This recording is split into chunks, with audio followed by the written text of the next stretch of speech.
এত কালো একজন মানুষ তোমার স্বামী কি করে হলো? ও এখন আমার স্বামী নয়, ও আগে ছিল। আমার স্বামী তো আমার মতো সুন্দর আর ফর্সা কেউই হতে পারে।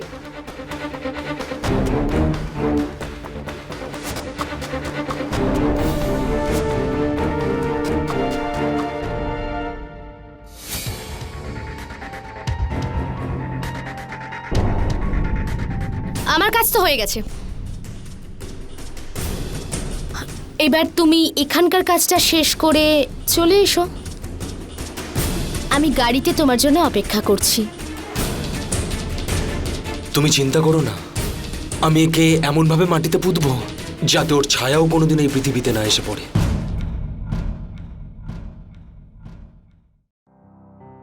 পৃথিবীতে তাজমহলকে যেমন সবাই ভালোবাসে, তেমন আমি তোমাকে।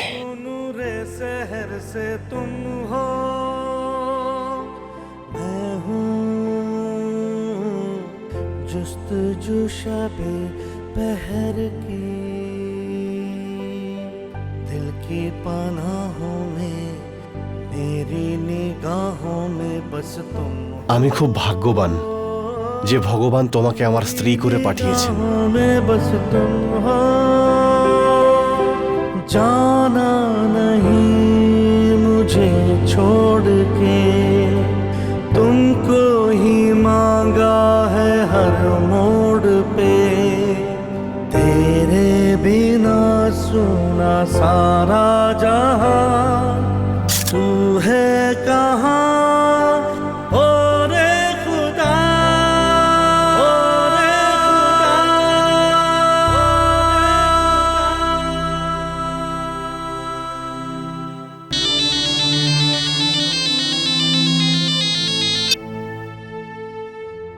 বাবা প্রণাম।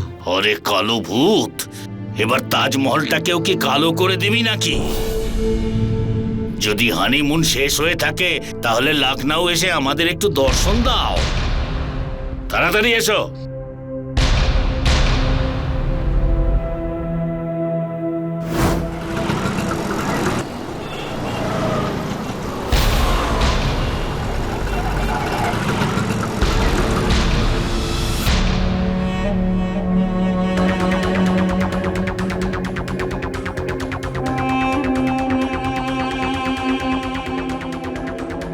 আরে বাস দাদা, কি জুটি দেখেছো দুজনের, পুরো হাঁস আর কাকের জুটি। ভগবানেরও বিচার বলিহারি, বাঁদরের গলায় মুক্তোর মালা। আরে এসব কি করছেন আপনারা? আরে আমাদের যেতে দিন, রাস্তা ছাড়ুন। যেতে দেবো? কি অভদ্রতা! পালা। কোথায় ফেসে গেলাম আমি? কি কুৎসিত চেহারার একটা লোকের সাথে আমার বিয়ে হয়েছে।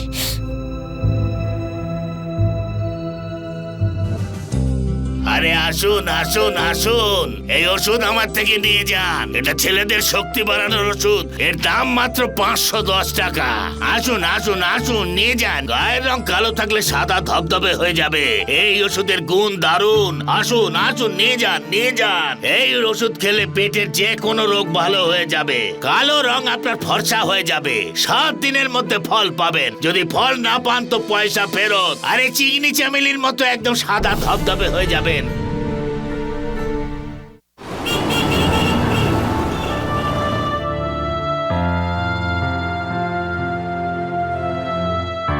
আমি জানি আমি কালো বলে তুমি আমায় পছন্দ করো না, এতে আমার কি দোষ? ভগবান আমাকে এইভাবে তৈরি করেছেন, এতে আমার কি দোষ বলো? মা তো তাজমহল দেখতে এই জন্যই পাঠিয়েছিল যাতে উনি তাড়াতাড়ি ঠাকুমা হতে পারেন, আর ওনার নাতি যেন তোমার মতো ফর্সা হয়। কিন্তু তুমি তো আমাকে কথা দিয়েছো না যে যতদিন না তুমি ফর্সা হয়ে যাচ্ছ আমার সাথে কোনো শারীরিক সম্পর্ক করবে না। তুমি তুমি আমার জন্য ফর্সা হয়ে যাবে তো? হ্যাঁ। এমনিতে কিন্তু আমি তোমাকে খুব ভালোবাসি।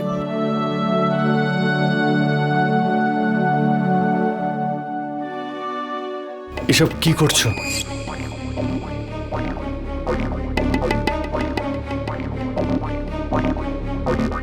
মাফলার কেন খুললে?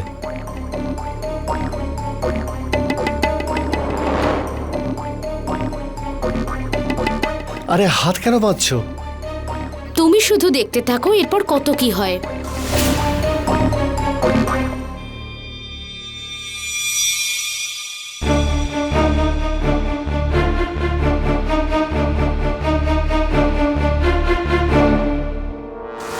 এবার তুমি কি করবে? আরে তুমি তো বললে কোনো সম্পর্ক করবে না।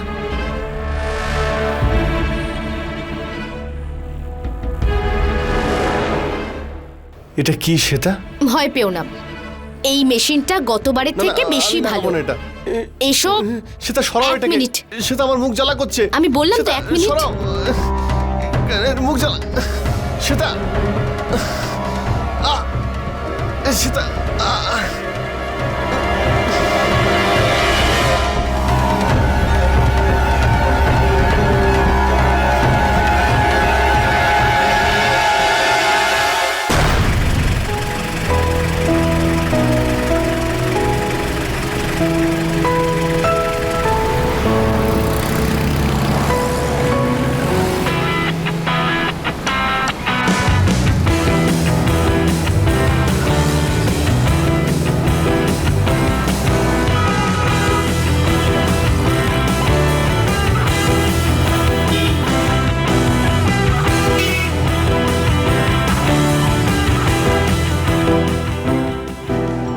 প্রণাম দাদা।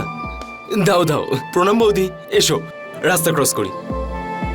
আরে দাদা, তুমি বাসে করে কেন এলে? আমাকে বলতে পারতে, আমি গাড়ি নিয়ে চলে যেতাম। আরে তোর বৌদি বললো বাসে করে আসবে, তাই বাসে করে এলাম। আচ্ছা, কিন্তু দাদা তোমার এই মুখেতে কি হয়েছে? ওষুধের রিয়াকশন হয়েছে। ও আচ্ছা, তাছাড়া বৌদিকে তো বেশ মিষ্টি দেখতে লাগছে। চলো আমরা এগোই, গাড়ি তো দাঁড়িয়েই আছে।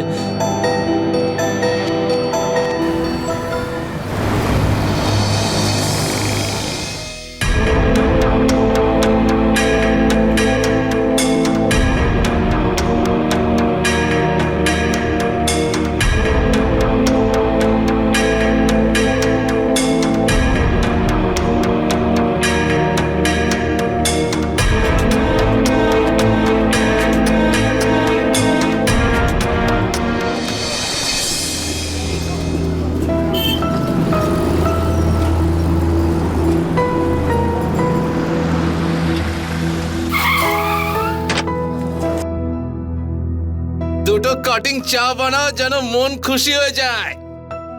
আরে দাদা দেখো, পাড়াতে নতুন পাখি এসেছে। পাগলু, পাখি নয় রে, নতুন পাখি। বৌদি হয় তোর? আরে তুমি তো বলছিলে ব্ল্যাক এন্ড হোয়াইট টিভি বন্ধ হয়ে গেছে, তাহলে এটা কি? আরে বড় দাদা, ব্ল্যাক এন্ড হোয়াইট টিভি বন্ধ হয়েছে, কিন্তু ব্ল্যাক এন্ড হোয়াইট সিনেমা তো চলছে। হ্যাঁ। উড়ে গেছে দাদা, কাক উড়ে গেছে।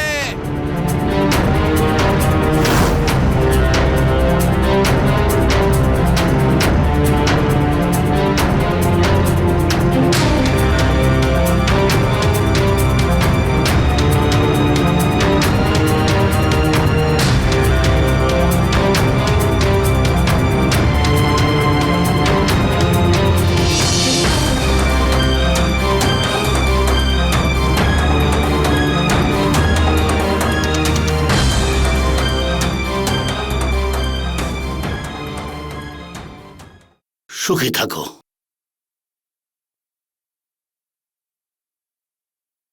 বেঁচে থাকো মা। এই তো এসে গেছে বংশের তিলক। হানিমুন যদি শেষ হয়ে থাকে তাহলে যাও ফ্যাক্টরির কাজটা সামলাও। ফাঁকি বাজকো থাকার অপদার্থ।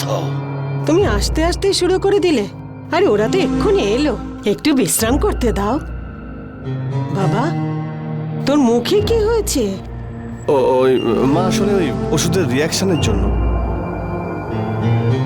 বাবা, তুমি যখন জানতেই যে সেটা অনেক ফর্সা, তাহলে আমার সঙ্গে ওর কেন বিয়ে দিলে? কারণ তোর মতো এরকম কালো ভুসুন্ডি নাতি আমি চাই না। যদি তোর বিয়ে আমি না করাতাম না, তাহলে সারা জীবন আইবুড়ো হয়েই বসে থাকতে হতো। হ্যাঁ, সেটাই ভালো হতো। আরে ওর জীবনটা তো আমার জন্য নষ্ট হতো অনেক না। কথা মুখ থেকে বেরোচ্ছে বিয়ের পরে, তাই না? হানিমুনের ভূত যদি ঘাট থেকে নেমে থাকে তাহলে ফ্যাক্টরিটা সামলা। আরে ওর উপরে এত রাগ করো কেন তুমি? নতুন বৌমা বাড়িতে এসেছে, কি ভাববে বলো তো? আরে ও যা ভাববার সেটা ভাববে, কিন্তু আমি এটা ভাবছি যে তুমি কি খেয়ে ওকে জন্ম দিয়েছিলে। বাহ বাহ বাহ, খুব ভালো কথা বলেছে। সন্তানের যদি কিছু ভালো হয় সেটা বাবার জন্যে, আর সন্তান যদি কিছু খারাপ করে তবে তার জন্য মা দায়ী। বাহ বাবা, খুব ভালো, খুব ভালো।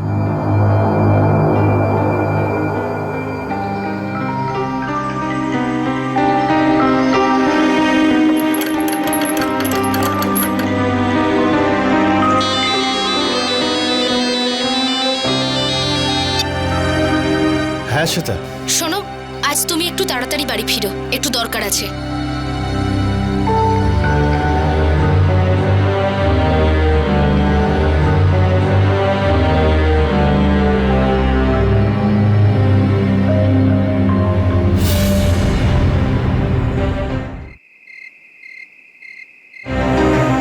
শ্বেতা, এবার তুমি নতুন কি শুরু করলে? আমি তোমার রং ফর্সা করার জন্য একটা দারুণ উপায় খুঁজে বের করেছি। না না, আমার ঠান্ডা লাগছে। শ্বেতা, আর করো না প্লিজ। বললাম তো, স্নান করতে হবে মানে হবে। না না, আমার ঠান্ডা লাগছে। যা করছি তোমার ভালোর জন্য করছি, তুমি এতে ফর্সা হয়ে যাবে। আমি ইন্টারনেটে চেক করেছি, এই ওষুধটা মিশিয়ে দুধ দিয়ে যদি তোমাকে স্নান করাই তাহলে তুমি সকালের মধ্যে ফর্সা হয়ে যাবে। ঠিক আছে, চলো আমি তোমাকে স্নান করাচ্ছি। আরে ভালো হবে, ভালো হবে, তুমি একদম ফর্সা হয়ে যাবে। তুমি দাঁড়াও, আমি আরেকটা ওষুধ নিয়ে আসছি।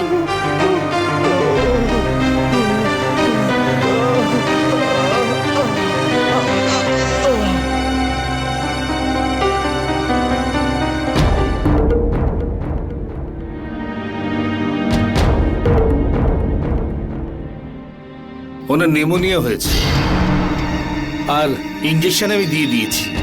কিছু ওষুধ লিখে দিচ্ছি, সময় মতো ওনাকে দেবেন। আর দেখবেন যেন ঠান্ডা না লাগে। আশ্চর্য ব্যাপার, ওর আজ পর্যন্ত সর্দি পর্যন্ত হয়নি, তাহলে এই নিউমোনিয়া কি করে হলো? ওই ওয়ার্কলোড একটু বেড়ে গেছে না বাবা, সেই জন্যই হয়েছে হয়তো। আপনি চিন্তা করবেন না, আমি ওর দেখাশোনা করব। সে তো ঠিক আছে মা, কিন্তু ফ্যাক্টরিটা কে দেখবে?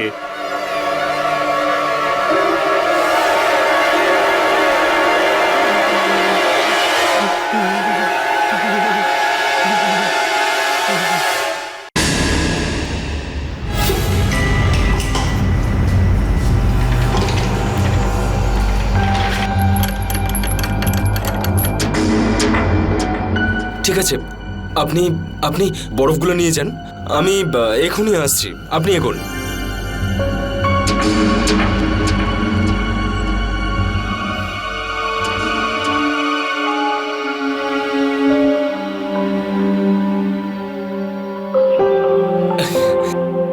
বৌদি, এসব করে কোনো লাভ নেই। মনুদা এভাবে ফর্সা হতে পারবে না। আসলে ব্যাপারটা হচ্ছে যে ছোটবেলা থেকেই ওর গায়ের রং কালো, তো তা সেটা কি করে ফর্সা হবে? ফর্সা তো আমি। কিন্তু তোমার কাছে যে টাকা পয়সা নেই ঠাকুরপো। ও, এই ব্যাপার। তাহলে একটা কাজ করি না, তুমি টাকাটা ওখান থেকে নিয়ে নাও আর ফর্সা রংটা আমার থেকে। ভেবে নাও, আইডিয়াটা কিন্তু খারাপ নয়। তুমি তাড়াতাড়ি সুস্থ হয়ে যাও। আমি একজন ডাক্তার খুঁজে পেয়েছি যে মাত্র 21 দিনে তোমাকে ফর্সা করে দেবে।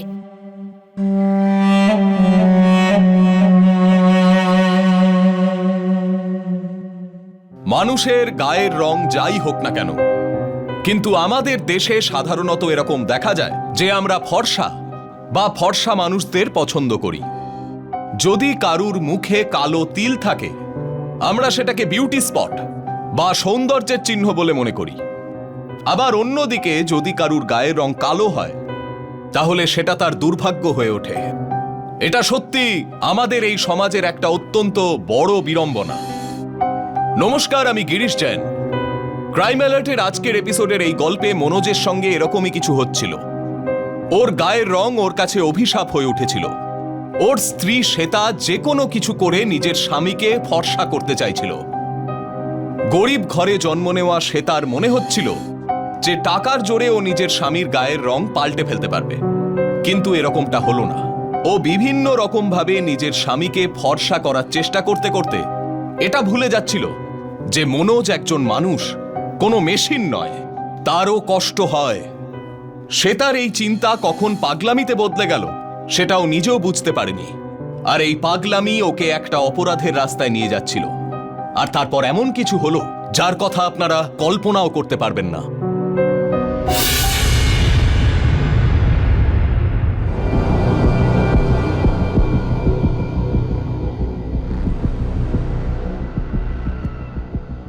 আরে ম্যাডাম, বড় বড় হিরো হিরোইন, সিঙ্গার, বিজনেসম্যান এরা ফর্সা হচ্ছে, তো আপনি কেন হবেন না?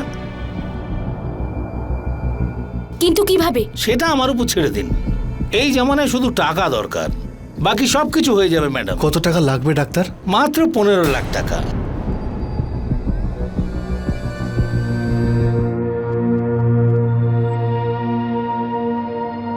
তোমাকে 15 লাখ টাকার ব্যবস্থা করতেই হবে। এত টাকা আমি কোথা থেকে পাবো?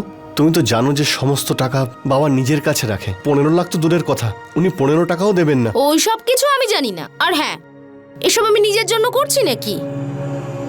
সব তোমার জন্যই তো করছি, আর তোমার মহান বাবার জন্য, যার তো শুধু একটা ফর্সা নাতিই চাই। দেখো, ওনার যদি ফর্সা নাতি চাই তাহলে 15 লাখ তো খরচ করতেই হবে।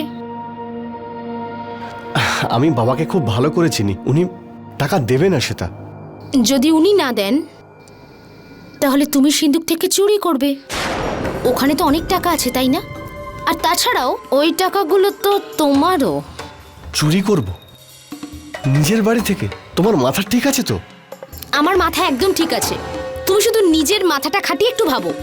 আচ্ছা ঠিক আছে, নিজের রঙের জন্য না হোক, আমার জন্য আর আমাদের হবু সন্তানের জন্য একটু ভাবো। একটু ভাবো না।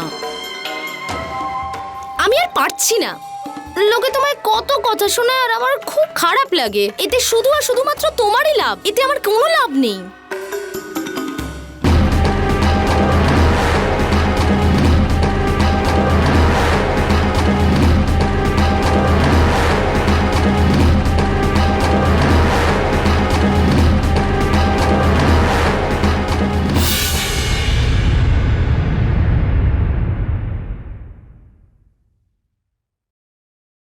আরে শ্বেতা, অনিতা,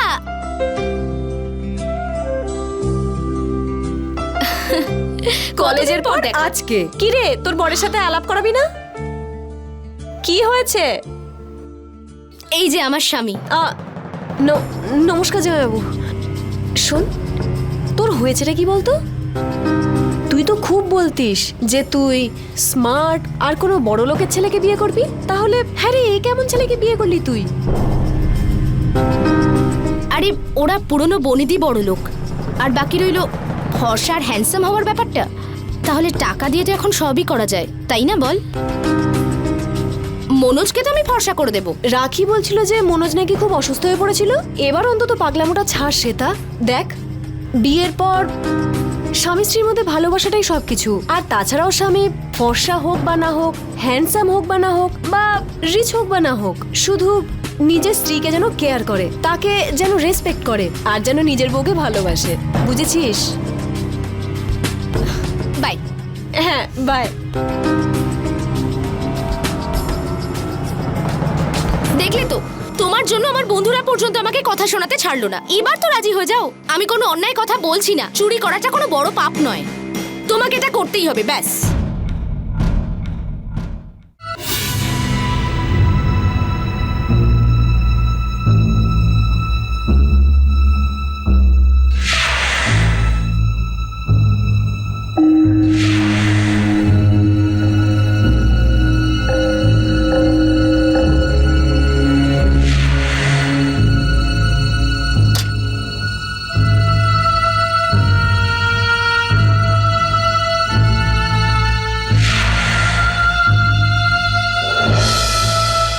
আরে সর্বনাশ হয়ে গেছে, সর্বনাশ হয়ে গেছে কি আমার। হয়েছে? তুমি এরকম তুমি করছো বসে কেন? বসে শুধু উল বোনো, সোয়েটার বোনো। আমার সব চুরি হয়ে গেছে, চুরি। চুরি কোথায়? 100-200 টাকা নয়, একেবারে 15 লাখ এই আলমারি থেকে চুরি হয়ে গেছে আমার। 15 লাখ? 15 লাখ।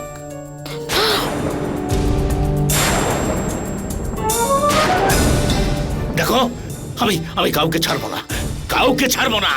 আমাকে ভালোই ভালো বলে দাও, তা না হলে আমি কিন্তু পুলিশকে ডাকতে বাধ্য হব। পুলিশে খবর দেবো আমি। 15 লাখ টাকা, আমি তো শেষ হয়ে গেলাম।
একই ব্যাপার হয়, এই টাইমের ব্যাপারে কিছু খেয়ালই থাকে না।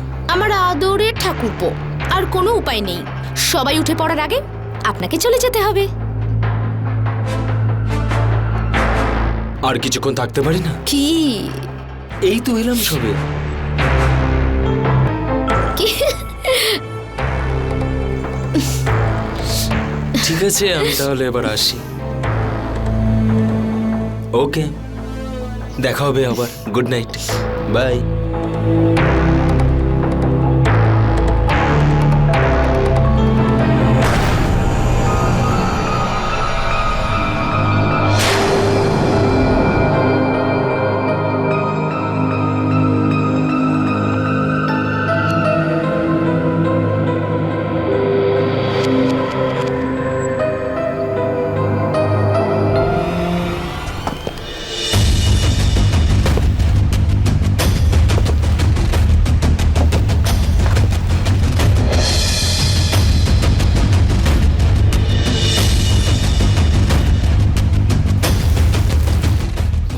তাহলে এই হলো আমার টাকা। তাহলে চুরিটা তুমি করেছো? বাবা, আপনি কিন্তু আমাকে ভুল বুঝছেন। রোহিত এখানে কি করতে এসেছিল? রোহিত এখানে কেন আসবে? রোহিতের সঙ্গে তোমার কি সম্পর্ক? বাবা, আপনি ভুল ভাবছেন, আর এগুলো সেই টাকা নয়। বাবা, আপনি আমার সঙ্গে চলুন, আপনাকে কিছু বলার আছে আমি আমার। কিচ্ছু শুনতে চাই আপনি না। চলুন আমি আমার কিচ্ছু সঙ্গে। শুনতে চাই আপনি না। চলুন, আমার আপনাকে কিছু কি দেখানোর আছে। দেখাবে তুমি আমাকে? আপনি আসুন না। সবকিছুই আমার আরে, চোখের আপনি সামনে আসুন এসে আমার গেছে। সাথে। সবকিছু আমি দেখতে পাচ্ছি। আরে বলছি তো, আপনি তুমি চলুন আমাকে আমার কি সাথে, দেখাতে আপনাকে কিছু চাইছো? দেখানোর আছে।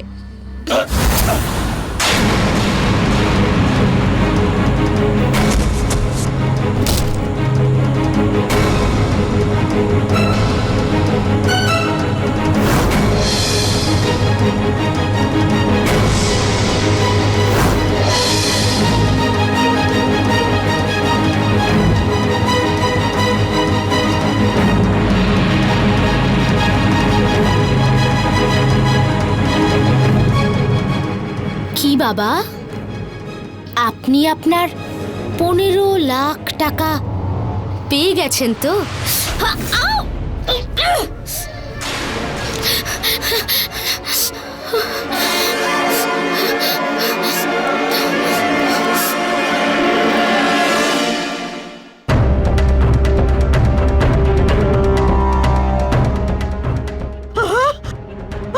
কেউ আছো? কি হয়েছে? কি হয়েছে? ও ওঠো না, কি হয়েছে? হ্যাঁ, কি হয়েছে? মা, মা, এই দেখো মা, কি হয়েছে মা? কি হয়েছে দেখো? ও, কি হয়েছে? বাবা, এই দেখো, সবাইকে দেখো, দেখো। এই দেখো, কি হয়েছে? কি করে হয়েছে এটা? কি করে হলো? কি?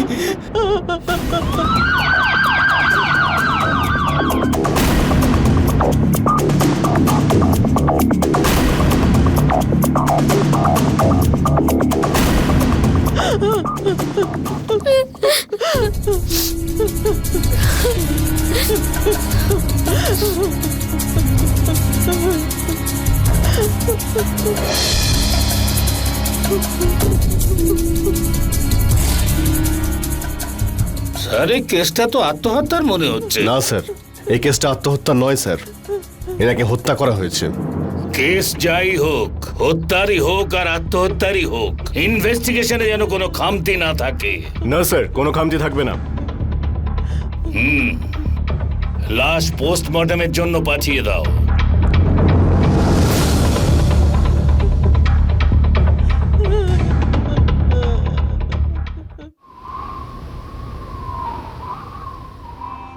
মনোজ, আমি জানি যে একজন ছেলের মাথা থেকে যখন বাবার হাত সরে যায় তখন কতটা কষ্ট হয়। আমার বাবাও, আমি যখন ছোট ছিলাম তখনই বাবা মারা যান।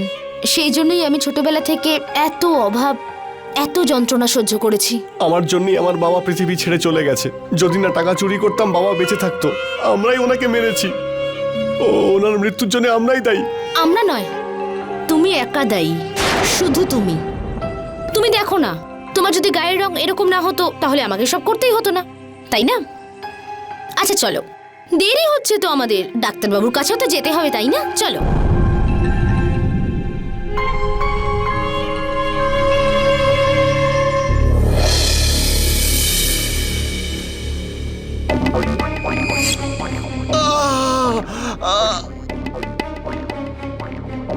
আমি মনোজকে 21টা ইঞ্জেকশন দিয়েছি, কিন্তু এনার শরীরের মেলামাইন তো শেষই হচ্ছে না। আমি নিজেই হাঁপিয়ে গেছি। কিন্তু আপনি তো গ্যারান্টি দিয়েছিলেন, তাই না? আমি কোনো গ্যারান্টি দিইনি। আমি আমার তরফ থেকে অনেক চেষ্টা করেছি, কিন্তু এত কালো আমি জীবনে কাউকে দেখিনি। আর এত কালো রঙের কোনো চিকিৎসাও নেই। তার মানে হলো আপনি আপনার পেশেন্টদের সাথে চিটিং করেন। এত কিছু করার পরেও যদি আমি ফর্সা না হতে পারি, সেটা কি আমার দোষ? তাহলে আর কার দোষ? তোমার জন্য আমাকে কত কথা শুনতে হয় জানো? আমার মাথা তো লজ্জায় মাটিতে মিশে যায়। আরে তাতে আমি কি করব? আমি কি করছি? আমি কি ভুল করলাম? মনোজ, তোমার না কোথাও ডুবে মরে যাওয়া উচিত। আমি যদি তোমার জায়গায় থাকতাম না, তাহলে এভাবে কখনোই অন্যের জীবন নষ্ট করতাম না। আরে তোমার মতো মানুষের তো কোথাও গিয়ে আত্মহত্যা করে ফেলা উচিত। আজকে না আমি বুঝতে পেরেছি যে বাবা শুধুমাত্র তোমার জন্য নিজেকে শেষ করে ফেলেছেন। এখন শুধু আমার শেষ হওয়াটা বাকি আছে তো? ঠিক আছে, তুমি একটা কাজ করো, তুমি তোমার নিজের হাতে আমার গলা টিপে দাও, ঠিক আছে?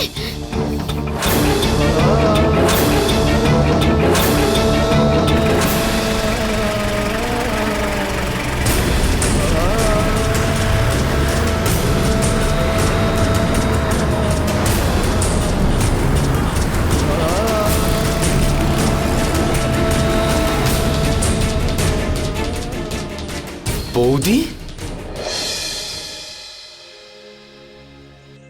বৌদি কি হয়েছে? দাদাকে খুব চিন্তিত মনে হচ্ছিল। তোমাদের দুজনের মধ্যে কি আবার ঝগড়া হয়েছে? এত ট্রিটমেন্ট করাবার পরও তোমার দাদার গায়ের রং কিছুতেই ফর্সা হলো না। বৌদি, আমি তো তোমাকে আগেই বলেছিলাম, তাই না? দাদার মতো অত কালো রং কি ফর্সা হয় নাকি? এইসব না শুধুমাত্র আমার ভুল ছিল। আমি ভেবেছিলাম কাককে আমি রাজহাঁস বানিয়ে দেব, কিন্তু এখন তো আমি আর ওকে সহ্যই করতে পারছি না।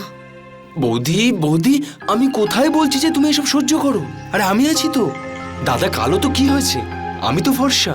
আমার সাথে কোথাও ঘুরতে চলো, আমি তোমাকে ভালো করে দেখাশোনা করব, এটা আমি কথা দিলাম। আমার মিষ্টি রাজহাঁস, একটা কথা বলি, এই জীবনটা না একটা মেলার মতন, আর টাকা না থাকলে কাছে মেলার কি বা দাম আছে? ছোটবেলা থেকে না আমি অনেক অভাব দেখে বড় হয়েছি, আর এই সবের চক্করেই আমাকে মনোজের মতো লোককে বিয়ে করতে হয়েছিল। আমি ভেবেছিলাম ওকে আমি হাঁস বানিয়ে দেব, কিন্তু ওকে তো আর আমি সহ্যই করতে পারছি না। যেভাবে আমি শ্বশুর মশাইকে উপরে পাঠিয়েছি, সেভাবেই এই মনোজেরও কিছু না কিছু একটা ব্যবস্থা তো আমাকে করতেই হবে। ওর জন্য শ্বশুর মশাইকে মরতে হবে। কি কি বললে তুমি? কিসের কি? জেঠুর মৃত্যু তো ছাদ থেকে পড়ে গিয়ে হয়েছিল, তাই না? হ্যাঁ, তো আমিও তো সেটাই বললাম। ছাদ থেকে পড়েই তো উনি মারা গেছিলেন, তাই না?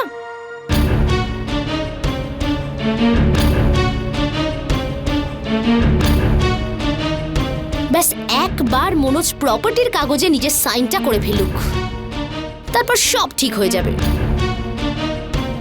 বৌদি, তোমার কি মনে হয় দাদা পেপারের উপরে এত সহজে সাইন করে দেবে?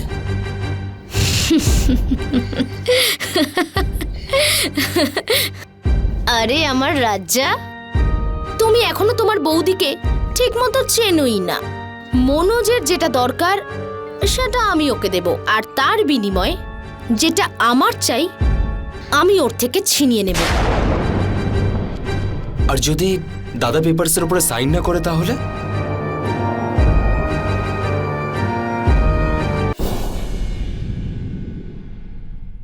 মাকে আমার একটা কাজ করে দিতে হবে।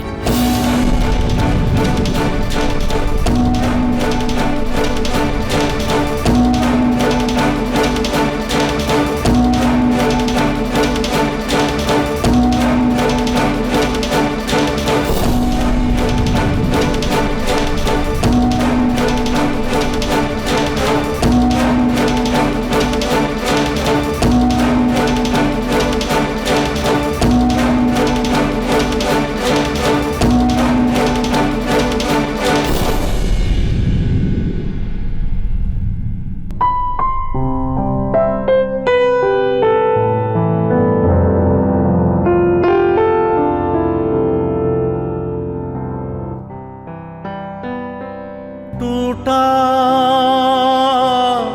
धागा ये कच्चा कैसे टूटा, रूठा खुद से मेरा खुदा ये रूठा, लगता है रिश्ता झूठा, अपनों ने घर ये लूटा टूटा। धागा ये कच्चा कैसे टूटा, जाऊं किधर मैं गली ना डगर, अंधेरा घना है न मंजिल न दर, जहर से भरा ये सारा जहां, तू है कहाँ ओ रे खुदा, ओ रे खुदा, ओ रे खुदा।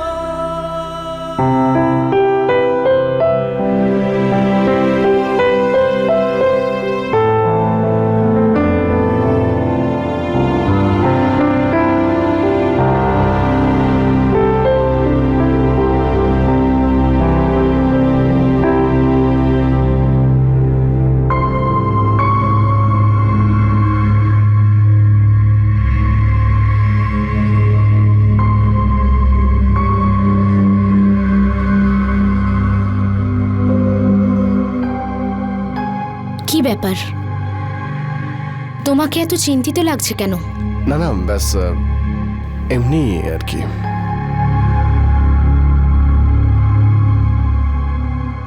তুমি চিন্তা করো না, সব কিছু ঠিক হয়ে যাবে। কি ঠিক হয়ে যাবে?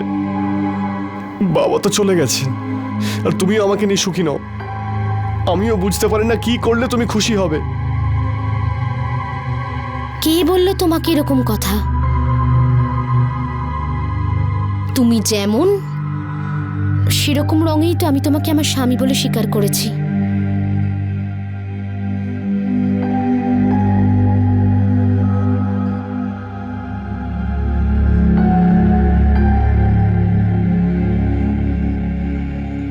আমরা যে আলাদা থাকার শপথ নিয়েছিলাম, আজ সেই সব শপথ আমি ভেঙে দেব। আজ আমি তোমাকে এত ভালোবাসবো যে তুমি বিশ্বাস করতে পারবে না।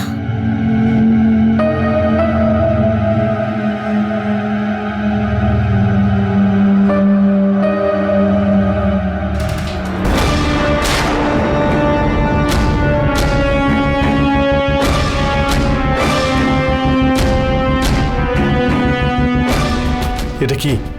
সাইন করো। এবার আমি বুঝতে পারলাম, তুমি এই যে এসব ভালোবাসার নাটক করছিলে না, এগুলো কি জন্য করছিলে। এবার সব বুঝতে পারছি। সাইন করো। আমি করব না। Manoj, sign it. আমি করব না। আমি বললাম সাইন করো। আমি সাইন করব না সেটা। আমি বলছি সাইন করে দাও। আমি তো বলছি আমি Just সাইন sign করব না। this!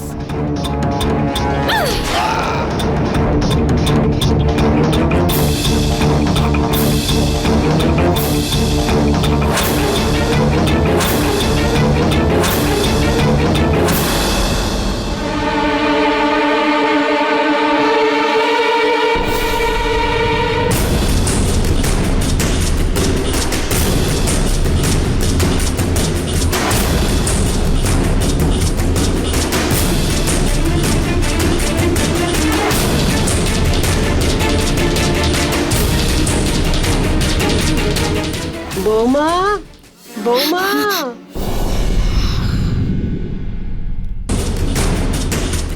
বৌমা,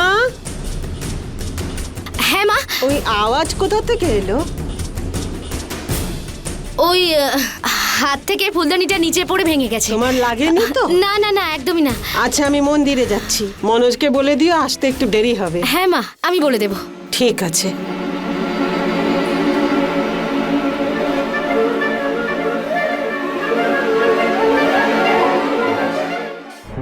একজন মানুষের পাগলামি কিভাবে একটা পুরো পরিবারকে ধ্বংস করে দিতে পারে, সেটা তার একটা জলজ্যান্ত দৃষ্টান্ত ছিল। ধীরে ধীরে সে একটার পর একটা অপরাধ করে যাচ্ছিল। এখন সে তার স্বামীর গায়ের রং বদলে দেওয়ার সঙ্গেই তার সম্পত্তি কেড়ে নেওয়ার স্বপ্নও দেখছিল। আর সেই কারণেই ও ওর স্বামীর খুড়তুতো ভাইকেও কবজা করে নিয়েছিল। অপরদিকে মনোজ নিজের স্ত্রীর আসল চেহারাটা চিনতে পারছিল না, আর শ্বেতা একটার পর একটা চাল চালছিল। কিন্তু এবার ও একটা এমন ভয়ঙ্কর চাল চালতে চলেছিল যার পরিণতি খুবই ভয়ঙ্কর হতে চলেছিল।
ভীষণ জেদি ছিলে তুমি মনোজ। চলো, সজ্ঞানে না হোক অজ্ঞান অবস্থায় তুমি সাইন তো করে দিলে।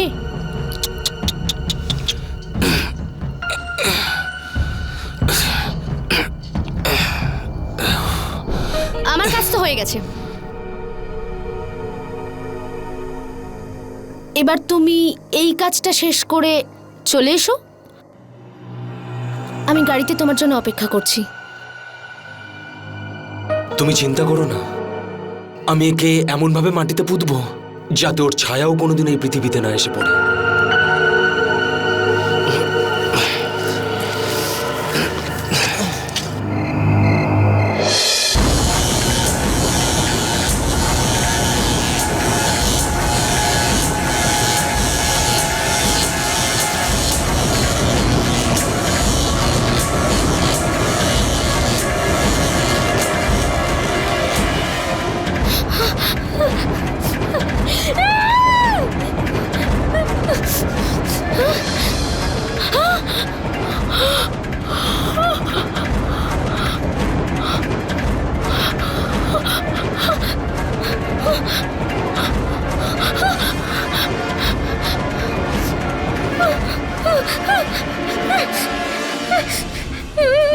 কি হয়েছে কি বৌদি, তোমার কি হয়েছে? আরে বৌদি, তোমার কি হয়েছে?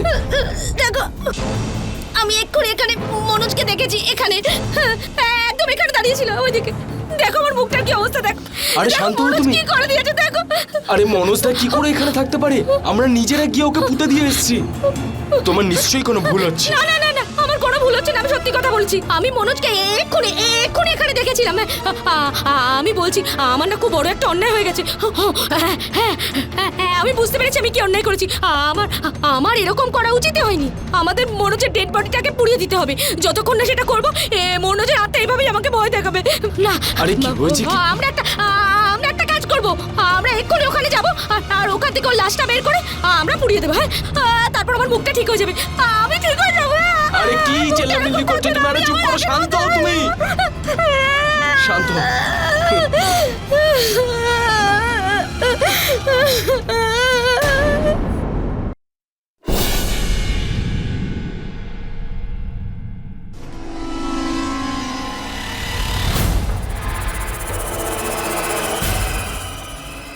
আরে এই গর্তটা কে খুললো? মনোজের ডেড বডি কোথায়? আমি কি করে জানবো শ্বেতা? আমি তো এখানেই পুঁতেছিলাম। তুমি একটা বোকা। ওর লাশটা কে তুলে নিয়ে গেছে? বোকা আমি নয়, বোকা তুমি। আর পাগলও। যদি এতই বুদ্ধিমান হও তাহলে এটা তোমার মনে রাখা উচিত ছিল। ইডিয়েট একটা। যখন আমি কোনো প্ল্যান করি না তখন লোকে মরেও যায় আর লোক তাকে অ্যাক্সিডেন্ট বা আত্মহত্যা বলে বিশ্বাসও করে নেয়। মানেটা কি? তার মানে যেরকম আমি শ্বশুরমশাইকে উপর থেকে ধাক্কা মেরেছিলাম, কিন্তু আই এম সরি, লোকেরা সেটাকেও দুর্ঘটনা বলেই বিশ্বাস করেছিল। কিন্তু আজ আমি তোমাকে মেরে ফেলবো যাতে আমার সব রহস্য তোমার সাথে সাথেই শেষ হয়ে যায়।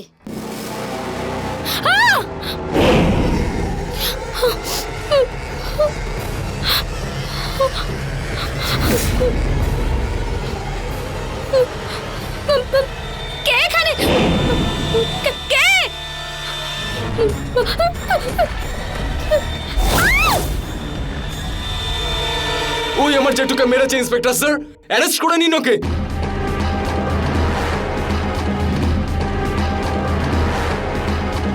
প্ল্যান কি শুধু তুমিই করতে পারো?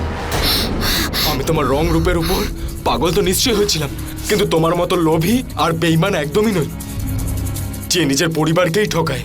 আমি জেঠুকে খুব ভালোবাসতাম, আর জেঠি আর দাদাকেও, কিন্তু যেদিন আমি তোমার মুখ থেকে শুনলাম। যেভাবে আমি শ্বশুরমশাইকে ওপরে পাঠিয়ে দিয়েছি, সেভাবেই ওই মনোজের কিছু না কিছু একটা ব্যবস্থা আমাকে করতেই হবে। মনোজের শাস্তি শ্বশুরমশাই পেল। এটা তুমি কি করতে যাচ্ছিলে দাদা? মরতে যাচ্ছিলাম। কেউ আমাকে ভালোবাসে না, সবাই সবাই আমার শত্রু। কি করব বেঁচে থেকে?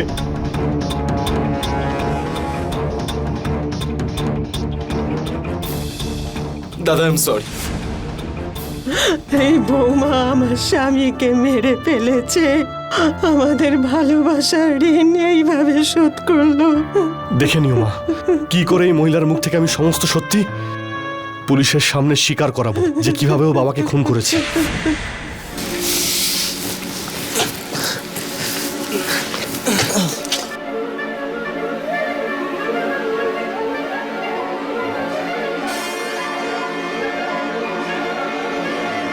দাদা দাদা দাদা, ওঠো দাদা। আমি তোমায় কত ভালোবাসতাম, আর আমি কালো বলে তুমি আমায় কত ঘৃণা করতে, আর তুমি আমার বাবাকেও মেরে ফেললে। আমাকেও মারার প্ল্যান করেছিলে তুমি। ম্যাডাম শ্বেতা, কোনো মানুষই একেবারে পারফেক্ট হয় না। যে এইভাবে পারফেক্ট হবার চেষ্টা করে, সে তোমারই মতো আসামি হয়ে যায়। সেটা স্বামীর কখনো রূপ দেখতে নেই, তার স্বভাব দেখতে হয়।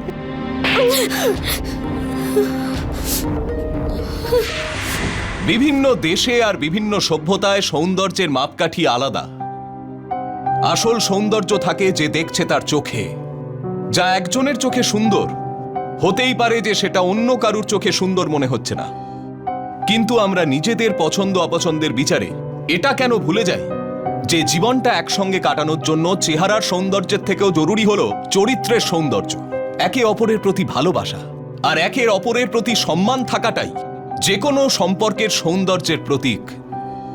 কিন্তু আফসোস যে শ্বেতা এটা বুঝতে পারেনি, আর শেষ পর্যন্ত পরিণাম খুবই ভয়ঙ্কর হলো।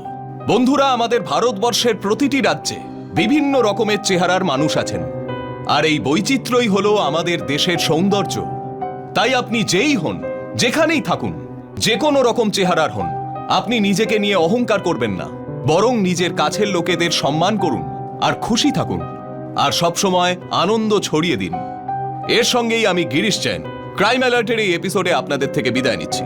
আবার ফিরে আসবো এরকমই একটা সত্যি ঘটনা নিয়ে। ততক্ষণ be alert, be safe. Crime alert, অন্যায়ের বিরুদ্ধে সোচ্চার।